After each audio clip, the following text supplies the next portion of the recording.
दोस्तों, क्या आप जानते हैं कि हिटलर, जिसे इस सदी का सबसे जालिम हुक्मरान माना जाता है, ये यहूदियों से इतनी नफरत क्यों करता था और इसने लाखों यहूदियों को आखिर क्यों कत्ल किया। और हिटलर को यहूदियों की ऐसी कौन सी बात पता चल गई थी जिससे वो दुनिया से ही यहूदी नस्ल को खत्म करना चाहता था।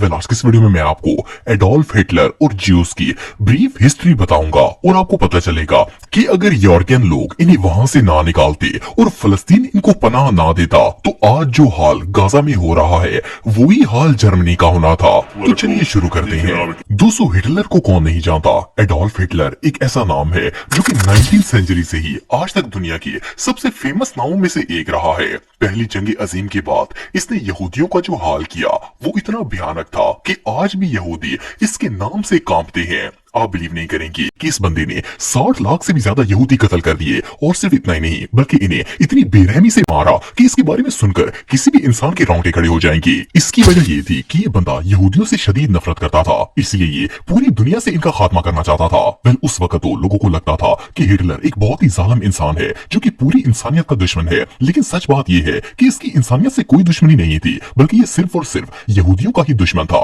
इसलिए दुनिया से यहूदियों का नामो निशान मिटाना चाहता था। लेकिन सोचने की बात यह है कि हिटलर यहूदियों से इतनी दुश्मनी और नफरत क्यों करता था और आखिर क्या वजह थी जिसने इसे 60 लाख यहूदियों को मारने पर मजबूर कर दिया। वैसे तो दुनिया के लिए हिटलर एक बहुत बड़ा कातिल और जालिम है, लेकिन अगर हिटलर के पॉइंट ऑफ व्यू से देखा जाए तो इसने यहूदियों का जो हाल किया उससे जर्मन की नस्लें बच गई थी। और जब आप इसकी पूरी स्टोरी सुनेंगे तो आप इस बात को मानने पर मजबूर हो जाएंगे कि हिटलर का जुल्म तो गलत था, लेकिन इसका यहूदियों के मुतालिक जो नजरिया था वो काफी हद तक सही था। ये कहानी शुरू हुई थी 1914 में एडोल्फ हिटलर जर्मनी का एक सिपाही था। ये शुरू से ही कोई ऑर्डिनरी सिपाही नहीं था, ये बहादुर तो था ही लेकिन इसके साथ साथ बहुत ही स्मार्ट भी था। जुलाई 1914 में जब पहली बार जंग अजीम शुरू हुई तो हिटलर ने अपनी फौज के साथ मिलकर दुश्मन का मुकाबला किया और 4 सालों तक जंग लड़ता रहा। क्योंकि ये एक बहुत ही शार्प माइंडेड इंसान था, इसलिए जंग लड़ने के साथ साथ इधर उधर होने वाली तमाम एक्टिविटीज पर भी गौर रखता था और जायजा लेता रहता था कि इर्द गिर्द क्या हो रहा है। जर्मनी की पॉलिटिक्स और इसकी फौज में भी काफी सारे यहूदी थे जिनकी हरकत इसे काफी ज्यादा मशकूक लगती थी।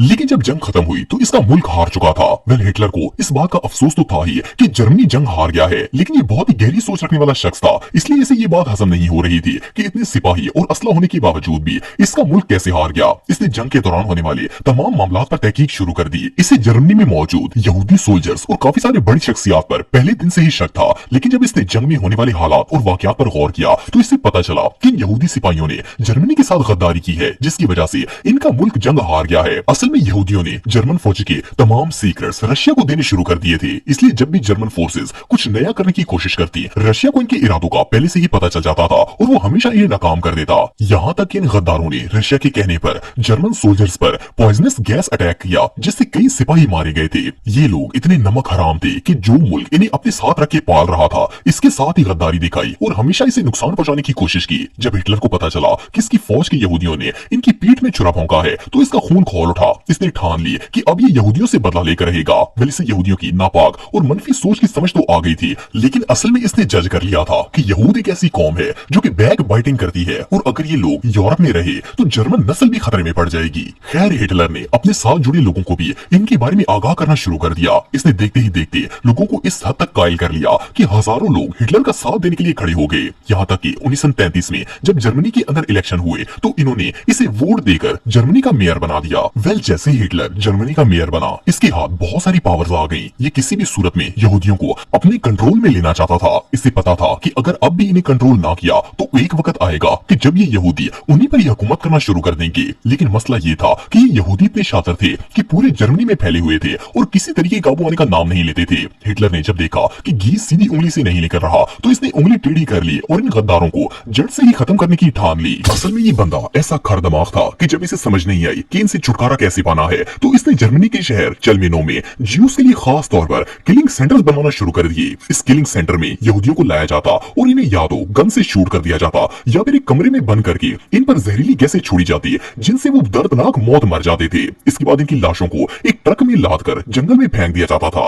आहिस्ता आहिस्ता जर्मनी के अंदर न सिर्फ किलिंग सेंटर्स की तादाद में इजाफा होता गया बल्कि मरने वाले यहूदियों की तादाद भी रोज बरोज बढ़ती जा रही थी। इन किलिंग सेंटर्स को डेथ फैक्ट्रीज भी कहा जाता था। हर रोज इन डेथ फैक्ट्रीज में हजारों यहूदियों को लाकर मौत के घाट उतार दिया जाता। हिटलर की यहूदियों से नफरत की इंतहा ये थी कि अगर इसका बस चलता तो जर्मनी तो क्या पूरी दुनिया से इनका नामो निशान मिटा देता। 2 साल के अंदर अंदर इस शख्स ने 60 लाख से भी ज्यादा यहूदियों को मौत के घाट उतार दिया। इसके बाशिंदे पूरी जर्मनी से एक एक यहूदी को पकड़कर लाते और इन्हें इन डेथ फैक्ट्रीज में लाकर इंतहाई भयानक अंदाज में मौत के घाट उतार देते थे। हिटलर का मानना था कि अगर यहूदियों को खत्म ना किया गया तो ये फिर से गद्दारी करके इस मुल्क को कहीं का नहीं छोड़ेंगे और इसका पॉइंट ऑफ व्यू इतना स्ट्रॉन्ग था कि आधे से ज्यादा मुल्क इसके साथ खड़ा था। बिलीव मी, अगर ये शख्स जिंदा रहता तो शायद पूरी दुनिया में एक भी यहूदी बाकी ना बचता, लेकिन एट द एंड इसने खुदकुशी कर ली थी और हिटलर इस दुनिया से चला गया।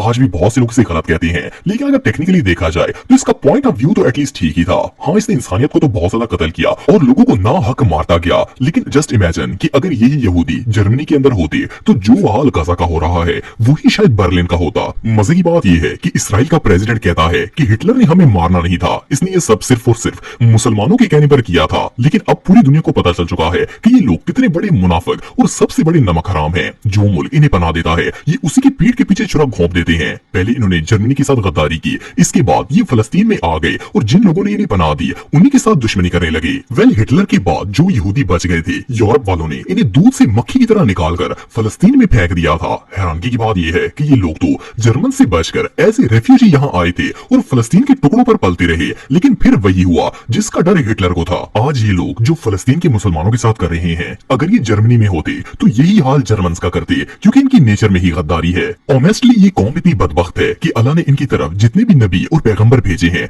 चंद लोगों को छोड़कर बाकी सब ने इन्हें मानने से इनकार कर दिया। ये लोग हमेशा से ही गुमराही की मौत मरते आ रहे हैं और आगे भी मरते ही रहेंगे। अब ये लोग इतने पावरफुल हो चुके हैं कि फलस्तीन में जो कुछ हो रहा है पूरी दुनिया इसकी गवाह है, लेकिन किसी के अंदर इनसे लड़ने की हिम्मत नहीं है। खासतौर पर मुसलमान ममालिक भी इसके आगे खामोश हैं और फलस्तीन में होने वाली मौत का खेल अपनी आंखों से ऐसे देख रहे हैं जैसे ये बिल्कुल ऑर्डिनरी सी बात है। ऑनेस्टली 52 इस्लामिक ममालिक से बेहतर तो एक हिटलर ही था जिसने इन्हें आगे लगा लिया था। आज ये बात तो वाज़ेह हो चुकी है कि ये लोग दुनिया के सबसे बड़े गद्दार हैं। ये जिस मुल्क में जाते हैं इसे ही लूट लेते हैं। इवन अब तो इन्होंने मस्जिद अक्सा में घुसकर सारी हदें ही क्रॉस कर दी हैं, लेकिन इसके बावजूद तमाम के तमाम मुसलमान ममालिक हाथ पर हाथ रखकर बैठे हैं और सोचते हैं कि आज कोई हिटलर पैदा हो जाए और वो यहूदियों की नस्लों को मिटा दे और इन्हें कुछ न करना पड़े। एनीवे, आप सबका इस बारे में क्या कहना है? कमेंट बॉक्स में मुझे जरूर बताइएगा।